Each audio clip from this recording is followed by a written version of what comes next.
Apa yang berlaku dekat Aceh sekarang ni memang sangat menyedihkan. Tragedi banjir bertukar kepada krisis kebuluran apabila ramai penduduk terperangkap berhari-hari tanpa bekalan makanan, elektrik dan akses jalan. Ada juga mangsa banjir yang dikatakan terpaksa memanjat balak licin yang sangat berbahaya melalui celah kereta yang terbalik dan berjalan hampir 1 jam hanya untuk mencari pusat bantuan, yang terpaksa minum air banjir yang direbus sebab dah tak ada pilihan lain. Dan ramai penduduk sendiri mengaku mereka mungkin akan mati bukan sebab banjir, akan tetapi disebabkan masalah kebuluran.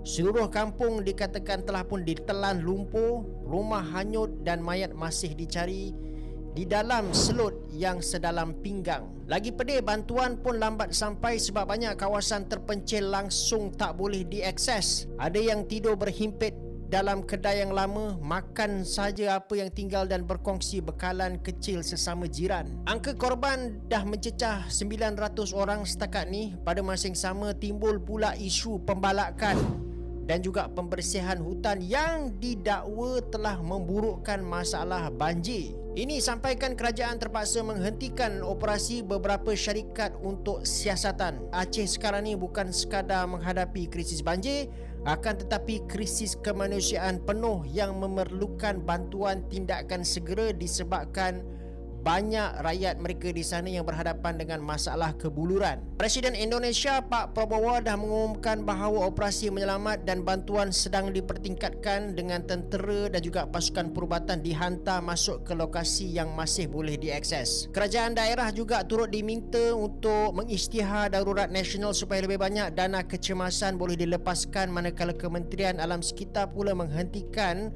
operasi beberapa syarikat yang disyaki terlibat dalam pembalakan tak terkawal untuk tujuan siasatan. Ternyata benar, Presiden Prabowo punya 98.000 hektar konsesi hutan tanam industri di Takengon, Aceh. Ini gila banget nih. Sumbernya dari mana? Dia sendiri yang ngomong ini sekitar Juli 2025 ya. Jadi dia cerita bahwa dia punya 98.000 hektar konsesi hutan tanam industri di Aceh jauh sebelum dia jadi politisi, ketika dia jadi pengusaha. Ketika dia jadi presiden, dia disurati oleh sebuah NGO namanya WWF, NGO yang fokusnya ke konservasi hewan liar dan spesies langka. Presiden Prabowo disurati diminta 10.000 hektar jadi wilayah konservasi gajah. Ternyata apa jawabannya?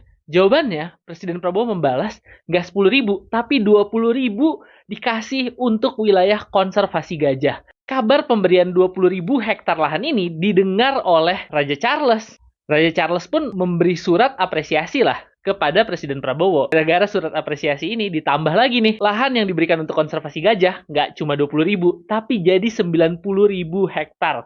Jadi dari 98.000 konsesi hutan tanam industri milik Prabowo, 90.000-nya itu udah diubah menjadi wilayah konservasi gajah, diberikan ke NGO yang namanya WWF. Artinya 90.000 itu udah komit untuk menjadi habitat alami lagi yang bisa ditinggali gajah secara sehat. Berita seluar biasa ini yang sampai ke telinga Raja Charles, mungkin 99% netizen Indonesia tuh nggak dengar. Kenapa coba? Karena mungkin netizen itu sukanya cuma berita negatif aja. Berita positif nggak viral, apalagi sekarang diajarin, dicontohin untuk apapun yang dilakukan pemerintah, pokoknya lihat negatifnya aja, hujat aja, tuduh aja, jangan pernah mikir positif sama pemerintah. Coba komen, kalian pernah dengar nggak berita ini? Atau di pikiran kalian masih presiden belum pernah melakukan apapun untuk kelestarian alam? Coba komen.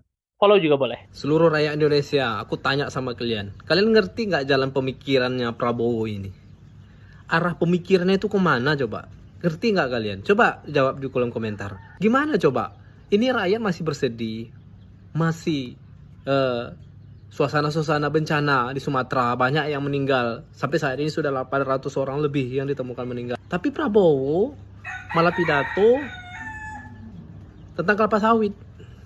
Kalau kita tergantung import, kita nggak mampu bayar nanti harga BBM. Tapi kita diberi karunia oleh Yang Maha Kuasa. Kita punya kelapa sawit. Kelapa sawit bisa jadi BBM, bisa jadi solar, bisa jadi bensin juga. Kita punya teknologinya. Sekarang dengan bencana di Sumatera saja, bagaimana repotnya kita mengantar BBM ke daerah-daerah bencana. Jembatan putus, ya. BBM harus kita naikkan pesawat. Sekali lagi, ya musibah, tapi di sisi lain menguji kita, dan alhamdulillah kita kuat, kita mengatasi masalah dengan kita sendiri.